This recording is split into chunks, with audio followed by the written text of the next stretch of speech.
Hello good morning everyone. हेर्नुहोस् त यस्तो बाटो कोसीले बाटो चाहिँ पुरै बगाएको छ। तर पनि हेर्नु नेपालमा निर्वाचनको लागि है, आगामी निर्वाचन जुन 21 गते हुन गइरहेको छ। यहाँ त मैले एकछिन आराम गर्न रोकेर मात्रै हो। यहाँ पुरै बाटो जाम थियो अघि एक ठाउँमा पुरै।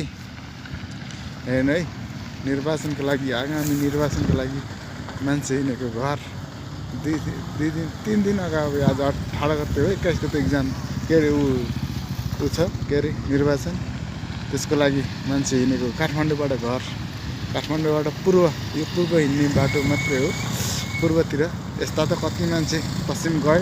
त्यो के अरे सिन्धुलीको बिपी मार्ग हो यो, के अरे उता के अरे हाम्रो लङहेटडादेखि त्यो लामबाट बसको नाइट बस त छोडौँ होइन, यहाँ मान्छे के अरे त्यो बिपी मार्ग हुँदै आज बिहान निस्केका कति गाडी छ नि। त जाम लागेको एक ठाउँमा गाडी ट्रक बिग्रेर बिचबाटोमा अड्केर त्यो गाडी आउन नपाएको हो। यो बाइकवालाहरू मात्रै म्याक्सिमम हो, 2-4टा गाडी त्यो यताउता गरी बिस्तारै निस्केको मात्रै गाडी हो। यो त कति छ नेपालमा निर्वाचन लागेकै हो।